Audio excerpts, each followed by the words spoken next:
Have you ever considered creating an anonymous Twitter account and complaining about Canada? Well, today's guest has done exactly that. His name is Contrarian. He has over 40,000 followers. And we're sitting down today because he really caught my attention in terms of his tweets and observations on Canada. Welcome back to the My Latin Life podcast. Since 2014, your trusted guide to traveling and living in Latin America. We welcome Contrarian, or at Contrarian Tribe on Twitter, to the podcast. How's it going, man? Hey, good, man. Thanks for having me on. Yeah, absolutely. I kind of noticed you on Twitter as one of the top most vocal voices in this sort of, complain about Canada movement that I'm seeing. And there's you. There's like a whole bunch of accounts, right? There's like there's like the government is corrupt guy with the anarchy logo. There's the table salt guy, and then there's you, Contrarian, and you're doing quite well. You have 42,000 followers, which is a little bit more than me. And I love what you guys are doing, and it's great that we have this platform in Twitter where we can really voice these issues that obviously aren't talked about much in the mainstream media. Yeah, it is really. And I mean, if you're on other platforms, you'll find out pretty quick that, X actually does allow you to say a lot more than the other platforms. But one of the things I realized also early on, and Elon Musk mentioned this too, is, when you post some stuff, you're going to wonder why this great content didn't do well. And it's because they say, well, it's freedom of speech, not freedom of reach. So even though people think it is a pretty open platform, they're still having to deal with the governments in those countries to make sure that they follow the rules. And I don't know if you've seen what Canada and recently Brazil have done to X, but and the European Union. But if they don't follow the rules that they want them to follow, basically they start fining them daily and doing a bunch of other stuff or threatening to cancel the platform. So even though people do have a voice and they're allowed to get away with a lot more stuff than they would be on other platforms, it still does have a component of censorship to it for sure. Yeah, I mean, yeah, they definitely do a bit. The freedom of reach, and then also demonetizing people. I hope you're still monetized. Yeah, I am, but that's a really interesting topic, because I talk to people all the time that have anywhere between let's say 20,000 followers and maybe 120,000 followers. And in that range, you might have people that have accounts that are 50,000 or 40,000 like mine, and they're getting paid a fraction of an account that's got 20,000. And everybody's always trying to figure out like how that algorithm works, or what are you doing wrong that they don't like, or are a bunch of bots reporting you because, maybe we'll get into that later, but the Canadian government has given out hundreds of millions of dollars in grant money to a whole bunch of organizations like the Anti-Hate Network. So the Anti-Hate Network is basically just a bunch of left-leaning liberals that have received a bunch of money that sort of built out a boiler room, and then what they do is they manage bot farms. And then if they want to bring down an account online, or they want to suppress that account, what they do is they'll just have a bunch of people basically report the account all at once. And then what will happen on X is you'll all of a sudden start to see your views drop off, your visibility is just totally gone. And then you'll wait a while, it'll come back again, and you'll see this like a never ending thing, right? So it's an interesting thing, because when I had, let's say, 10,000 followers, so I would have had 25% of what I had today, I would have been getting about $150 back then, US, every 2 weeks. Today, with 42, almost 43,000 followers, I get a fraction of that, to be honest. I actually post when I get my payments, which probably X doesn't like, and they probably shadow ban me for a while when I do that. But I think it's important, because a lot of people think, oh, you must be getting paid a reasonable amount of money, especially since Elon talks about how much he's paying out to the to the creators, but it's just not true. I mean, I know a guy that's got, Kirk Lubimov. He's got, you might follow him. He's great. He's got, Yeah, yeah, yeah. Yeah, and Kirk's good. he's got 30,000 followers or 32,000 followers now. His payments are probably in line with mine, so that they're quite low considering. But he has He gets a lot of seven. engagement. Oh my God, he's got. So I have a higher. Uh, yeah, let me just pull it up right now, and I'll tell you exactly what that looks like off analytics. But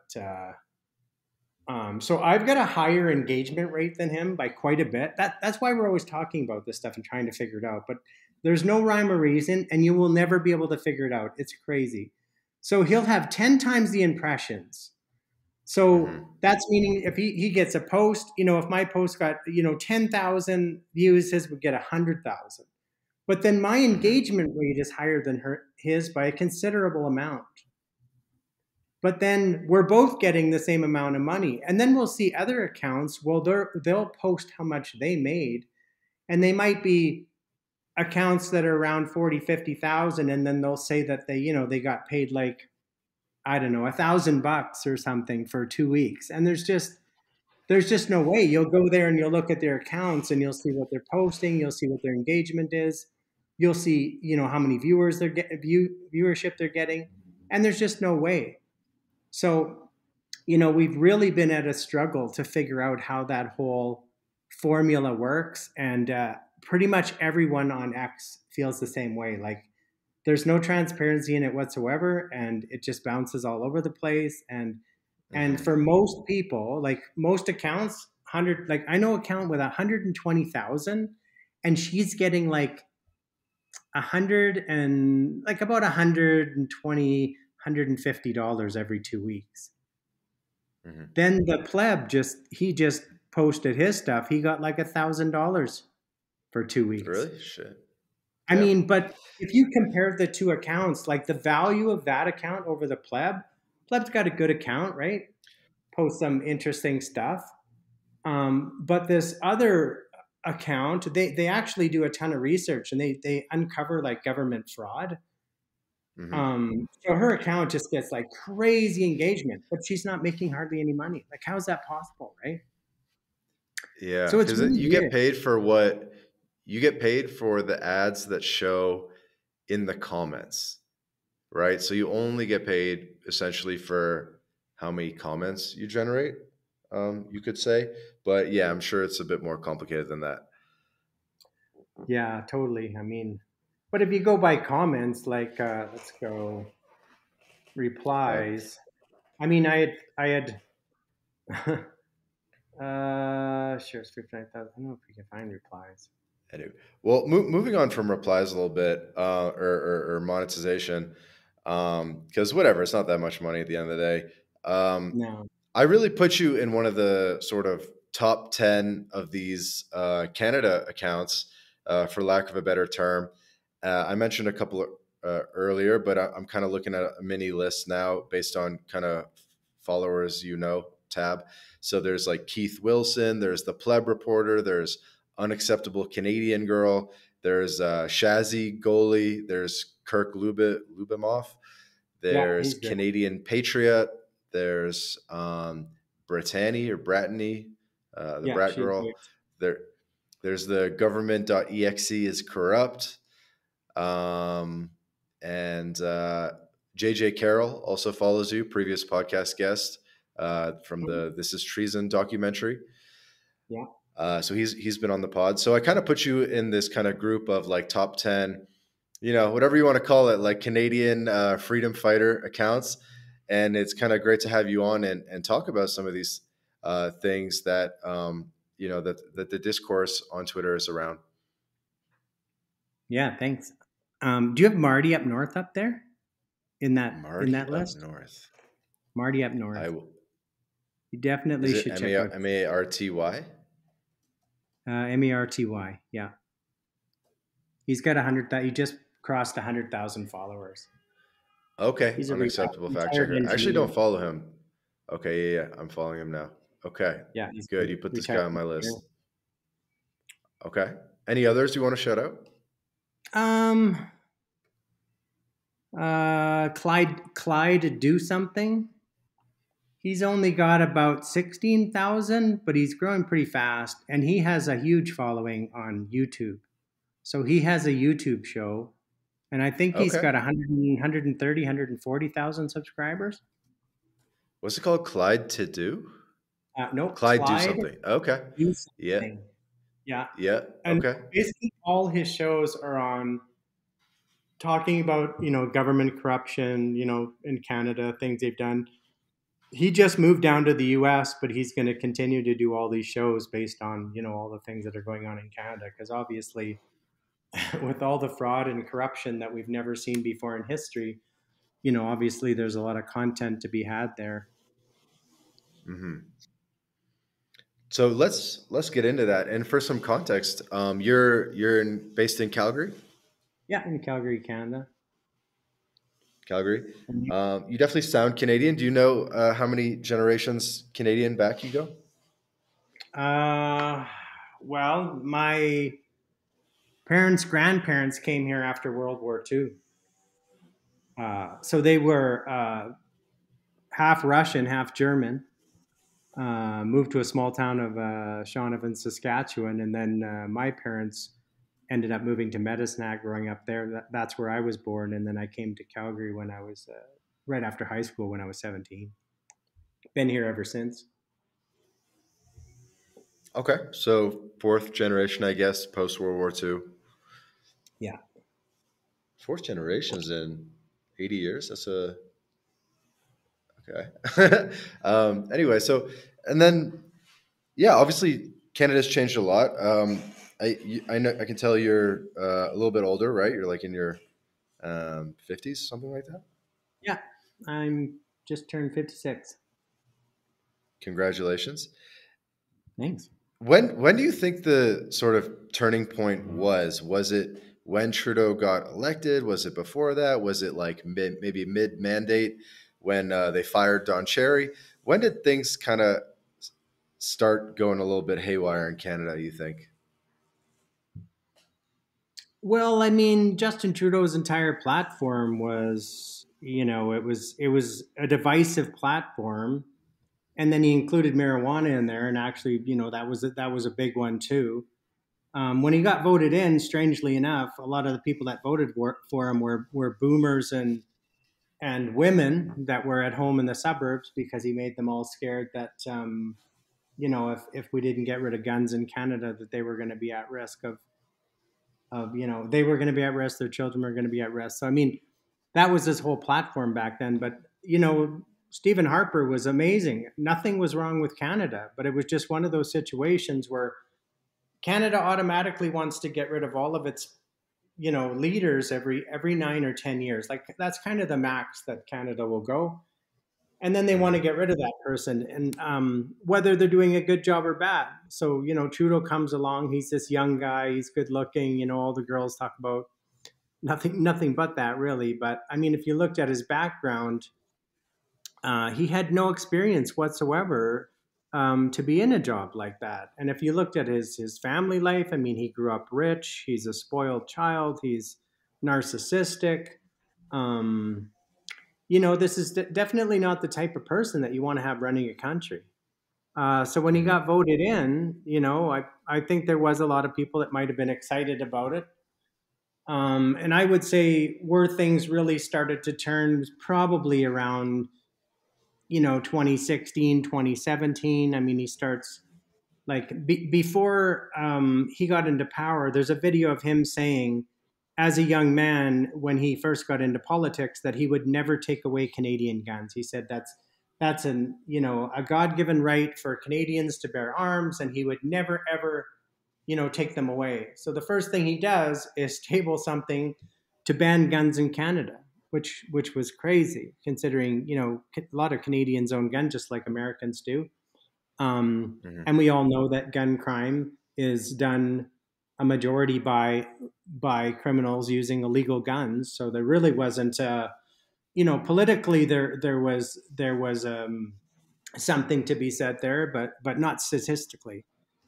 And then from that point, he started segregating off all the groups. So the LGBTQ and the trans communities, and the Black communities and the Arab communities, and basically pretending to be like the savior of all these communities, because according to him, Canada was a very racist place and all of the people in it were racist. But funny thing is, if you look before 2015 and you try and find any documentation on hate crimes or anything that had to do with racism before 2015, it was non-existent in the news. You couldn't find anything on it. So he gets all these independent groups and riles them all up and says everybody's racist, and we're going to do all these things for you, and we're going to make sure that you are protected because you need protection, and that was sort of laying the groundwork for the things to come, right? Like, and then too, along the way, he would do a lot of things where obviously he would create holidays around like in Canada we have an LGBTQ month now, not just a day, and we don't talk about our veterans much at all, but when it comes to all of these minority groups, I mean, they get a lot of special privileges, where the people that fought for us in the war are basically getting no recognition or any special programs. Most of them are poor. They're going to food banks. They're not getting health care. So you're wondering, what's this guy's plan? What is he doing? Why is he trying to create so much division that didn't exist before? And then as he went along, 2016, 2017, well, then he starts coming out with these bills, like. This episode of the My Latin Life podcast is brought to you in part by Crema Social. Crema Social is like TikTok for international dating. It's an app you can download right now on your phone, and 3 out of 4 people on Crema are single women. The app was founded in Colombia, so unsurprisingly, there are a lot of Latinas on the app, by the way. So how does it work? Crema Social is a social meal experience where you invite a hot girl for a lunch date via video call and food delivery. New concept, so you'll have to try it out for yourself, but this is probably the best way to meet Latinas before you visit the country. So if you're in Latin America or planning to visit Latin America, download Crema Social now and start getting dates right away. There will be a link in the description to download, or just search Crema Social on your favorite app store. Have fun, guys. This episode of the My Latin Life podcast is brought to you in part by BitRefill. BitRefill is the best way to spend your crypto in Latin America. Purchase gift cards or mobile refills from more than 3,500 brands in 186 countries instantly, safely, and privately. You can also apply the code MyLatinLife at checkout to get 10% back on your first purchase. Go to bitrefill.com for more information. This episode of the My Latin Life podcast is brought to you in part by JobStacking. If you are a remote or hybrid worker looking to maximize your earning potential, then Rolf Haltze, the author of JobStacking, guarantees you'll be able to double your income. This is the exact system Rolf has used to take his own income and those of many others beyond $20K a month. So what is JobStacking? It's this idea of working multiple remote jobs. You might have heard Rolf, he's worked 5, 7, even 9 remote jobs at the same time before. And by the way, JobStacking works equally well for non-technical roles. So no, it's not just for the nerds. So if you're ready to JobStack, then book a discovery call with JobStacking and see how they can double your income in just 9 weeks. In the show notes in the description, there will be a link where you can book a call directly on the Calendly of JobStacking and be talking with them as early as tomorrow about how to double your income as quickly as possible. The one where he came out with the censorship bill. I mean, they say it's all about online hate. But if you dig into the censorship bill, it's not about online hate. It's about being able to silence anybody for saying almost nothing to the wrong group, and you can actually go to jail for it. And you can go to jail for a long time. So I think in the entire world, I don't think there's laws that exist like that. And then, they got mad at Elon Musk when he bought X, and they were going to cancel X because Elon came out, he's sort of against Trudeau and their government. And he came out and said, well, your media is funded by the government, so I'm going to label it government funded media. So he put I don't know if you remember that, but he put labels on all the government funded media sites, like in the US. Elon. Yeah. And CBC was pissed and this kind of thing. Yeah. So when that happened, everybody thought, wow, that's great. Like Elon Musk is fighting for us, and that's an awesome thing, because it's true. They got $1.4 billion over the last few years. They're losing money, like a crazy amount of money, and they keep getting funded. So then they threatened Elon Musk to basically cancel X in Canada. And then after that, they came out with their online, it's a bill that has to do with taxing these companies like Facebook, Google, X, who else would there be? Like any of the big tech companies that are operating online. Right. And so the podcasting thing too, right? Yeah. So what they wanted to do is they're like, okay, if these people don't do what we want, we're going to put all these things in place to control them. So we can't control them otherwise, but we can control them through taxation. And then we're going to turn around and we're going to give all this money to entities like CBC. So it's crazy what they did. Like they basically created a situation where they did a shakedown of all the big tech companies so that they can continue to fund these money-losing organizations like CBC in Canada, because that's their propaganda arm of the Liberal government, right? I mean, it's unbelievable that people weren't going crazy about that, because that's what happened. They are taking the money from them, which the taxpayers are paying for, because any online streaming service, even Netflix is part of that. So they have these taxes, they have to pay these taxes, taxes go to the government, and then the government gives them to, they give them to CBC to keep them going, and then they give out grants to organizations like I said, the Anti-Hate Network, for instance, who is really just an arm of the Liberal government to silence people online. And they do a great job of it because they have so much funding. I think they've gotten, last I checked, that small organization that only had a few people got about $400,000 in grants, just to report people online. But I mean, they'll never report people online from the left. You can say whatever you want if you're on the left, but if you're on the right and it goes against their narrative, well, then you're gonna you're gonna see that your account's gonna not do very well over the next while because of all of the bots reporting you, right? Mm-hmm. They can even go further than that. They can report you to the RCMP and all that sort of stuff. And now that they have these, these anti-hate speech laws, well, I mean, you really have to be careful about what you say. It's pretty crazy. Mm-hmm.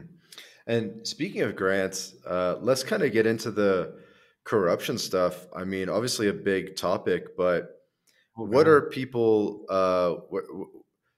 what are some of the common avenues of corruption that you're seeing and people are noticing on X? Well, one of the biggest ones that was first found out about was the GC Strategies, which you might have heard of. So they created an app that was supposed to track people coming in and out of Canada during COVID. The app ended up costing, I think at last count, it was over $60 million. Somebody had ArriveCan app. Yeah, ArriveCan app. And somebody had priced that out and said, you could probably do that for, $500,000 and you could do a great job of it. But it ended up costing over $60 million. And then when they started investigating it, they found out that none of the paperwork was there. So they couldn't find any of the paperwork. It was destroyed, went missing, was the stuff they did get didn't have the proper information on it. And then you find out later that some friends of the Liberal government, like a couple guys who were living in a cottage by a lake, that was the office where all of this work was supposedly being done. So they just basically took the job and subbed it out to other people. I mean, the amount of corruption in the area of contracting is never before seen in Canada, because generally you're having them create funds. Like, I'm not sure if you're familiar with the we call it the Green Slush Fund. Have you heard of it? No, what's that? So they created this green technology fund that had billions of dollars in it, and it was all supposed to go to, they were going to vet companies and they were going to make all these green investments in Canada because they want Canada to be number one in green technology, which is, anybody knows anything about investing, green technology is probably the worst place you want to be if you want to make money. But it's great for getting government subsidies, and it's great for like getting grants and, creating companies that you can get people to invest in that basically become worthless after. It's like a big stock scam, But so they came out with this fund, and then they found out $400 million so far of this fund went to companies that weren't at arm's length with the people who were doling out the money. So the people that were deciding who gets these government loans or grants were people that were friends and family of Liberal government. I mean, it was crazy. Like right now, that's still going on. And I don't know if you're familiar with this, but our parliament has been basically frozen for 6 weeks because the Conservatives have asked the Liberals to hand over all of the paperwork from the Green Slush Fund. And Trudeau flat out in the House of Commons said, no, I'm not going to do it. And then the House Speaker said to Trudeau, well, you have to do it. And Trudeau said, I'm not going to do it. So he said, well, you're in contempt. And from that point forward, for the last 6 weeks, nothing's been happening in our House of Commons. Nothing can really move forward because of this scandal. We're still waiting for the paperwork. And then a few weeks after, what happened was they gave them some paperwork, and everything was all redacted in the paperwork. So they had paperwork where pages were missing. They had paperwork where everything was redacted, so there's nothing you could actually read or learn from the paperwork. So here we are 6 weeks later, and our parliament is it's frozen. And then they were supposed to call a no confidence vote. And then the Bloc finally said, okay, well, we gave them a deadline, and now they voted with the Conservatives for a no confidence vote, but the NDP that said they weren't going to vote with the Liberals anymore decided they were going to support him again, because Jagmeet Singh, who's the leader of NDP, he's going to get a full pension worth about $2.2 million if he can drag this government out until November of next year. Mm-hmm. I mean, it's a really crazy situation. So, Contrarian, I know we could probably go 2 hours uncovering all this stuff, and what we'll probably have to do is have maybe like a Canada roundtable. If you can try to get Pleb and Clyde and some of these guys, and we can just go off. But unfortunately, today we have kind of a limited amount of time, so I wanted to switch it up and just ask you, because I'm sure a lot of people have considered doing something like this. Making a anonymous account and digging into these issues. And I'm kind of tongue in cheek saying complaining about Canada, but actually trying to, make a difference and spread awareness and do some of the investigative reporting even that the CBC and the government unfortunately is not doing. But I'm curious, Contrarian, has this, what's this led to for you? Like, has it led to opportunities? Have you made friends? Has it led to business opportunities? Have you received any indication that you're making a difference from all your content and activism? Yeah, absolutely. I mean, I've had a ton of DMs. And again, like most of these people, they are like citizen journalists. Like you're digging into the stuff, you're finding things people don't realize. You're putting it all together in a way that they'll understand it, because the government often does things in a way that you really have to dig into things to see what's going on and decipher it. But yeah, no, I've made it. I've made a ton of friends. I talk to several of the bigger accounts on a regular basis. So we're kind of a little group, and often we share things, or we're talking about things, that we're concerned about, and then as a group, we might go in and try to find more information about something. Or one person in the group might post something, and then if we've got more to add, or we'll dig into that a little further, and then we'll add to that. And yeah, no, I think it's been really good. I mean, that's the number one reason. I know even some people have gotten a bit of exposure in the legacy media. Yeah, like Mark Nixon, who I met out in Vancouver just recently when I was out there. His account's quite small, but he's doing very well on TikTok. He's got 120,000 now, and he's growing like crazy on TikTok. He's finding X to be much more difficult, but he's working his way up. I highly recommend that account. Is MARC Nixon, and he does videos actually where, rather than somebody present all the documents and highlight everything and talk about, here's something that will shock Canadians, right? Like here's what they said, and here's what they did, and here's what they're still doing. But Mark Nixon will do a video on it, which is great, because then he'll pull up the stuff and he'll talk about it. So I think he's going to be one of the future big accounts, to be honest. And he's a great MARCY. Yeah. Nixon. MARC, and then it's Nixon. Mark Nixon. Yeah. Okay. Let's see. Here. Real estate, mortgages, and politics in Canada. This guy. Yeah, Mark Nixon 24. Okay. That's his channel, but he's great.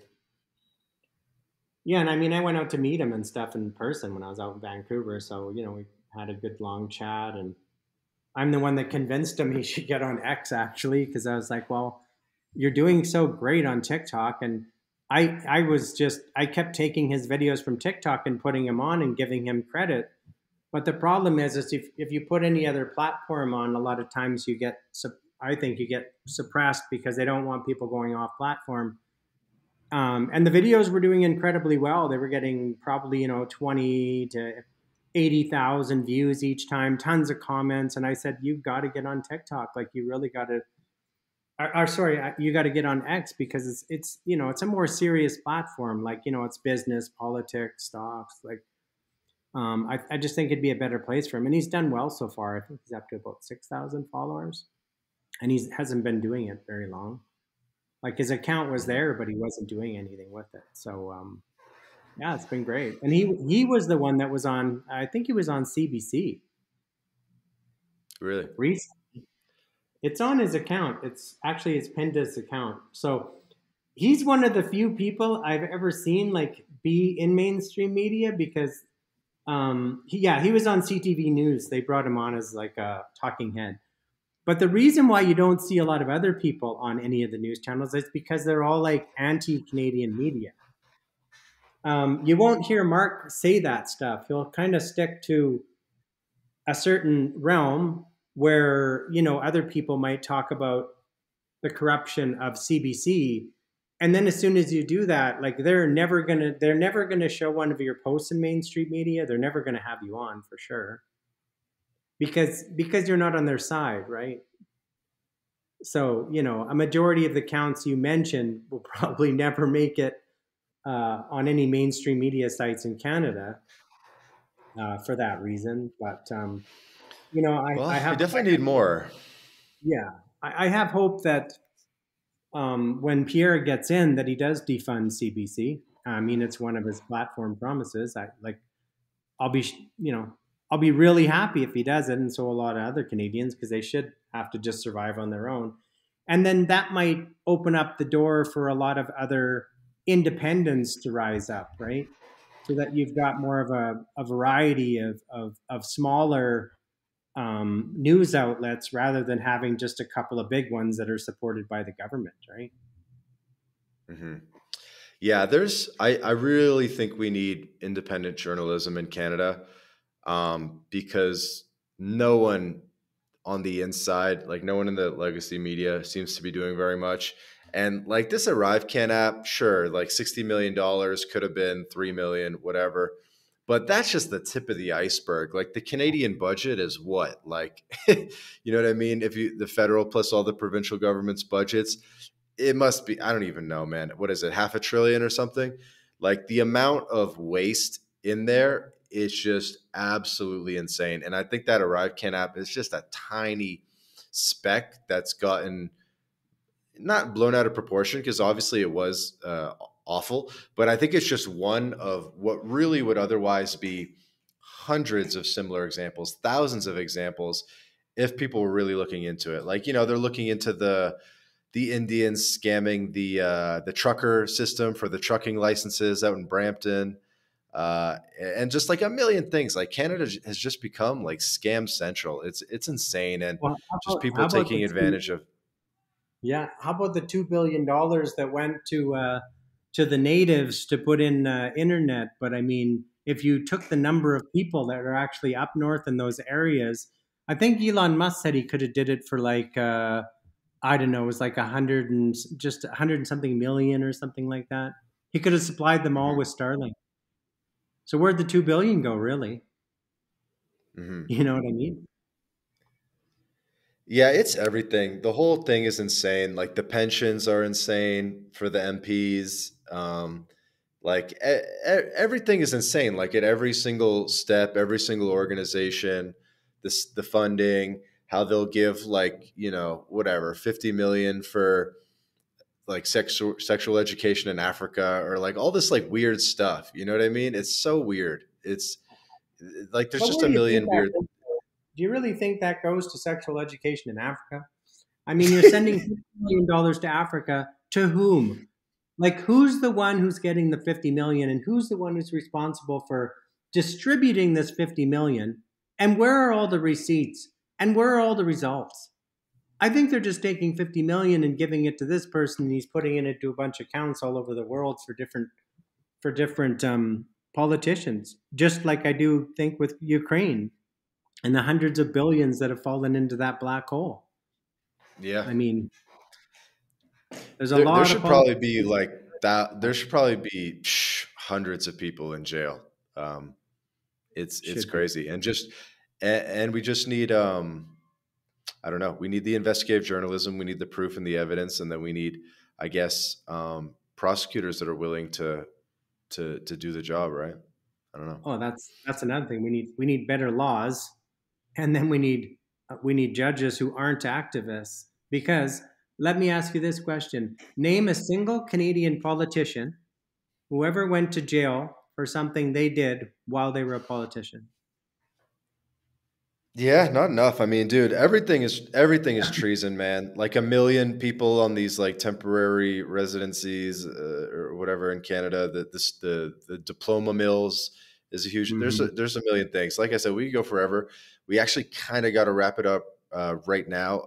It's Okay, no for the problem. audience. We're recording this on a Monday morning, so you know I'm pretty got to be pretty strict on my timelines here.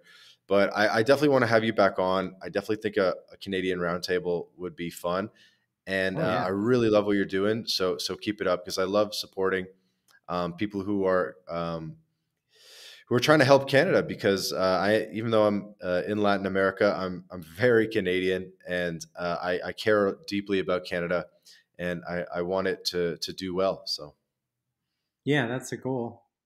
Hopefully we can get this new government in soon and we can start making some changes because I mean the damage is deep. this is true.